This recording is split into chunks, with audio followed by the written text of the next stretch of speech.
설마 이런 것까지 나오겠어 라는 느낌인 것들도 있는데 나오더라고요.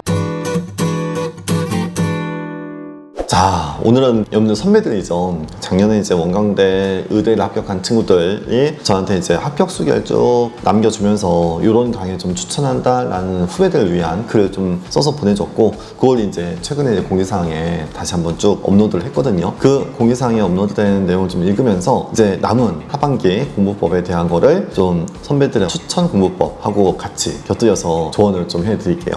우선 처음에 이제 합격 수기 올려준 친구가 저는 이제 피트를 시험 봤던 경험이 있대요. 그리고 패스트트랙으로 이제 빠르게 이론 정리하고 그 이외에 이제 파이널 모의고사까지 쭉 이제 강의를 추천한다라고 해줬는데, 이 친구 같은 경우는 저는 이제 피트를 좀 공부해 본 경험이 있다 보니까 기본적인 핵심화학은 잘 알고 있는 거죠. 핵심적인 일반화학은 잘 알고 있는데, 네, 아시겠지만 원광대를 비롯한 많은 학교가 편입은 핵심적인 것도 나오지만 더 부가적인 거에 의해서 당락이 결정되는 경우가 많거든요. 특히 원광대는 더욱더. 원광대가 앞에 한 10문제 정도가 유기화학이고, 그 다음 이제 중간쯤이 약간 지식 형태 문제고, 뒷부분이 약간 추론 형태 문제가 나오는데, 아마 이 친구는 뒤에 이제 추론 형태 문제는 쉽게 공부했을 것 같아요. 근데 중간에 지식 형태 내용, 그게 이제 PT에서는 다뤄지지 않는 거다 보니까 그거에 대한 공부가 좀 어려웠을 거고, 그거는 올해 같은 경우는 제가 따로 전공화학으로 해서 이야기한 소재죠. 전공화학 1은 필수예요. 원광대 시험 본 친구들은 전공화학 1에 양자역학, 군론 아니면 핵화학 등등 약간 부가적인 소재들이 있죠. 그거를 계속 좀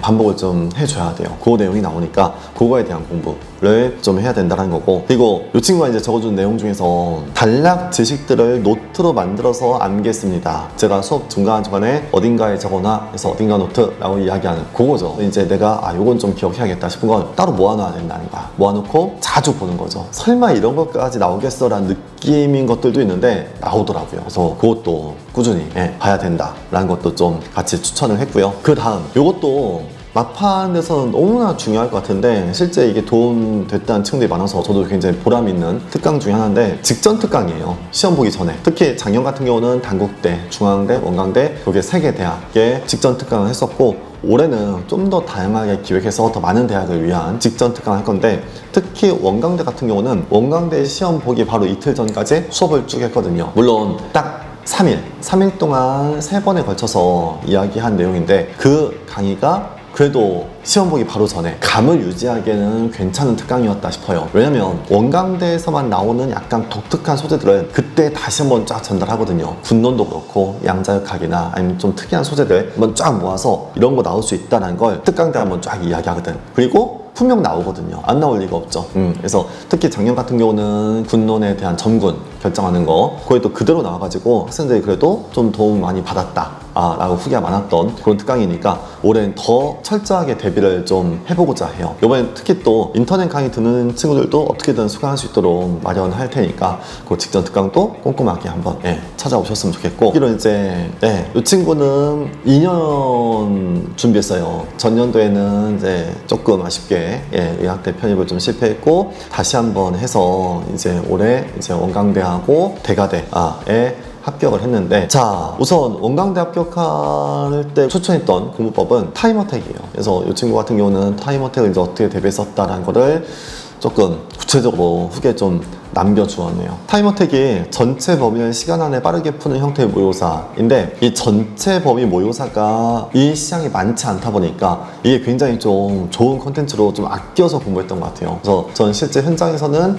작년에 이제 7월달, 8월달 동안에 타임어택을 했는데, 이 친구들은 이걸 좀 잘 아껴놨다가 막판에 11월, 12월에 그때 한번 쫙 모아서 풀었다고 하네요. 그래서 올해 같은 경우는 더 다양하게 6월달부터 그렇죠. 지금 매달 타임어택을 하고 있거든. 그래서 9월달에는 타임어택 시즌4가 개강되고, 그 다음 10월달에는 시즌5까지 해서 계속 이제 타임어택을 이어나갈 건데, 특히 9월달부터는 더 타임어택의 문제가 업그레이드가 될 것 같아요. 유기화학도 출제할 거고요, 전공화학도 출제할 거고, 기출문제에서 괜찮은 문제를 출제해서 좀 더 다양하게 이야기할 거고, 또는 제가 카페를 운영하면서 인터넷 강의 듣고 있는 친구들도 자기 성적을 확인할 수 있도록 지금은 현장 학생들만을 위한 성적만 구성하고 있는데, 더 많은 학생들을 위한 성적 구현도 한번 해볼게요. 그래서 역시 그것도 제가 보기에는 원광대에서 너무나 필요해요. 40문제를 50분 동안 풀거든요. 시간이 굉장히 좀 타이트하니까 그것도 꾸준히 타임어택 하면서 실력을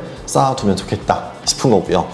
자, 그리고 마지막으로 우선 추천하기로는 타임어택 모의고사 굉장히 추천했는데 타임어택 모의고사에 대한 여러 가지 어떤 도움 많이 받았다라는 것도 있지만 이 친구 같은 경우는 계속 뭔가 암기성 내용을 좀 빠르게 풀 수 있는, 효율적으로 풀 수 있는 그런 공부법을 쭉 펼쳤거든요. 차유선이라는 학생인데 이 학생 같은 경우는 합격자 인터뷰를 찍었고 굉장히 집중력이 좋은 친구예요. 그래서 공부 시간이 아주 길진 않아요. 하루에 뭐 10시간, 12시간씩 공부하는 건 아니고 타이트하게 7시간, 8시간 정도 딱 공부하는데 근데 그 공부 시간 동안에 해결해낸 분량이 상당하거든요. 그래서 다른 친구들에 비해서는 확실히 집중을 좀 잘했구나. 그래서 공부하는 시간 동안에는 허튼 짓 안 하고 딱 공부만 열심히 했던 그런 게 눈에 띄었던 학생이거든.